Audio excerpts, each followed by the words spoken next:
Mumbai AC local train के women coach में बिना कपड़ों से घुसा शख्स महिलाओं के शोर मचाने के बाद टीएस ने भगाया। मुंबई एसी लोकल ट्रेन के वुमेन कोच में बिना कपड़ों के घुमा शख्स महिलाओं ने शोर मचाने के बाद टीसी ने भगाया। छत्रपति शिवाजी महाराज टर्मिनल से कल्याण जा रही एक एसी लोकल ट्रेन में कटघोरा स्टेशन पर एक बिना कपड़ों का व्यक्ति महिला डिब्बे में चढ़ गया, जिससे महिला घबरा गई और जोर शोर से चिल्लाने लगी। मुंबई नेवी बोट क्रैश में स्पीड बोट के ड्राइवर के खिलाफ एफआईआर दर्ज। हादसे में 13 की हताहत, 99 किए गए रेस्क्यू। मुंबई तट के पास नौसेना के स्पीड बोट और एक पैसेंजर फेरी की टक्कर में 13 लोगों की हताहत हो चुकी है, जबकि 99 लोग घायल हो गए हैं। बचाव में 4 नौसेना हेलीकॉप्टर और 15 नावों को लगाया गया है। हादसे के लिए नौसेना बोट ड्राइवर के खिलाफ एफआईआर दर्ज की गई है। स्पीड बोट की टक्कर से नाव में पानी भरने लगा। फिर मुंबई हादसे में जिंदा बचे शख्स ने सुनाई पूरी कहानी। बेंगलुरु के एक अन्य जीवित बच्चे विनायक मत ने बताया कि वो अपने 2 सहयोगी के साथ नीलकमल नाव पर सवार थे। उन्होंने कहा था कि पहले तो मुझे लगा कि नेवी की क्राफ्ट कर्मी मौज मस्ती के लिए निकले हुए हैं, क्योंकि उनकी नाव हमारी बोट के चारों ओर चक्कर लगा रही थी। उन्होंने ये भी कहा कि हमारी नाव में पर्याप्त लाइफ जैकेट नहीं थी।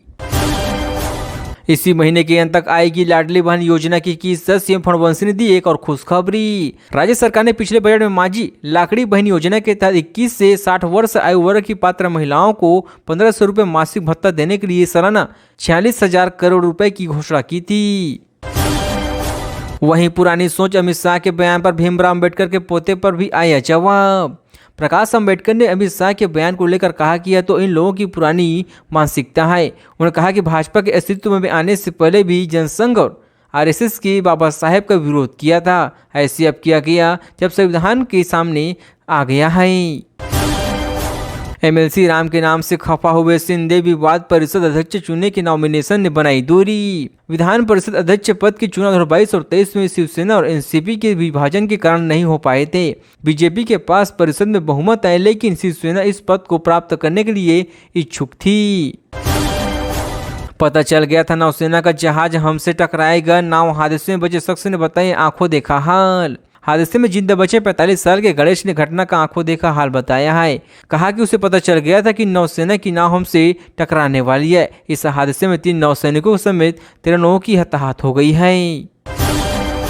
कैसे नौसेना की स्पीड बोट ने पर्यटकों से भरी नावों को मारी टक्कर। मुंबई समुद्री हादसे में 13 की हताहत। गेटवे ऑफ इंडिया के सामने समंदर में हुए भीषण हादसे का वीडियो सामने आ गया है। इसमें देखा जा सकता है कि कैसे नौसेना की स्पीड बोट अचानक अनियंत्रित खो देती है और पर्यटकों से भरी नाव से टकरा जाती है। हादसे में 13 लोगों की हताहत हो गई है।